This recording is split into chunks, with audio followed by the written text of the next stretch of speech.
Hi friends, அஸ்ஸலாமு அலைக்கும். இன்றைக்கி ஒரு வாரமாக முருங்கைக்கீரையை காய வச்சு வச்சுருந்தேங்க. சரி, அதை அப்படியே பொடி பண்ணி வச்சிடலாம் அப்படின்னு சொல்லிட்டு கொஞ்சமாக உப்பு மஞ்சத்தூள் போட்டு மட்டும் பொடி பண்ணி நல்லா வச்சுக்கிட்டேங்க.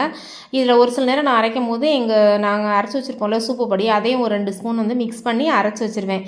இதை காலையில் வெறும் வயிற்றில் நம்ம கீரையெல்லாம் ஆஞ்சிட்டு இருக்க முடியாதுல்ல, அப்போ ஒரு டம்ளர் தண்ணியில் இந்த ஒரு ஸ்பூன் போட்டு வடிகட்டிட்டு கொஞ்சமாக பெப்பர் தூள் போட்டுட்டு நானும் அவங்களும் குடிச்சிருவோம். ஆளுக்கு அரை டம்ளர் சொல்லிட்டுன்னு கொஞ்சமாக மிளகுத்தூள் போட்டு குடிச்சிட்டு காலையில் இது மட்டுமே குடிச்சிக்கிறது. காஃபி டீயை வீக்லி 1 டேஸ் அவாய்ட் பண்ணிடுவோம். 1 டேஸ் தான் அவாய்ட் பண்ணுவோம், எல்லா நாளும் குடிச்சிடுவோம்.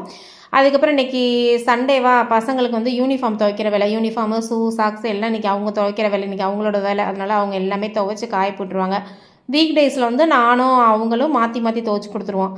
எல்லா வேலையும் முடிச்சுட்டு இன்றைக்கி ஹஸ்பண்ட் கொஞ்சம் வெளியில் போகலாம் அப்படின்னு சொல்லிட்டுன்னு கூட்டிகிட்டு போகிறேன்னு சொல்லிட்டு கூட்டிகிட்டு போனாங்க. நல்லா பாட்டு கேட்டு ஜாலியாக என்ஜாய் பண்ணிவிட்டு, இன்றைக்கி சண்டே சமைக்கிறதுக்கு வேறு நம்மளுக்கு லீவா, சரி ரொம்ப ஜாலி அப்படின்னு சொல்லிட்டு நாங்கள் நல்லா சந்தோஷமாக வெளியில் கிளம்பிட்டோம். வந்தால் மீன் அக்வாரியம் இருக்குது, அங்கே கூட்டிகிட்டு போனாங்க. அங்கே பார்த்தா ஒவ்வொரு மீனும் அவ்வளோ அழகழகாக இருந்துச்சுங்க. முதல்ல நம்மளுக்கு என்ன, ஏங்க கூட்டிகிட்டு வந்துட்டீங்களே சாப்பாடு வாங்கி தருவீங்களான்னு கேட்டேன். வா, அதுக்கு தானே கூட்டிகிட்டு வந்திருக்கேன், ஹோட்டலில் போய் சாப்பிட்டுக்கலாம் அப்படின்னு சொல்லிட்டுன்னு.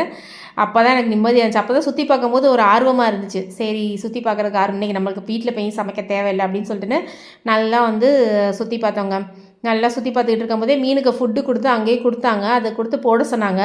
போட்டு நானும் போட்டுட்டு கையை கொடுக்குறேன், இங்கே பாருங்கள் ஃபுட்டு தான் போட வரமுன்னு சொல்லிட்டுன்னு மீனை எல்லாம் கையை கடிக்க வந்துருச்சு. சூப்பராக இருந்துச்சு. முடிச்சுட்டு அப்படியே லஞ்சு சாப்பிட கிளம்பணும். பாய்.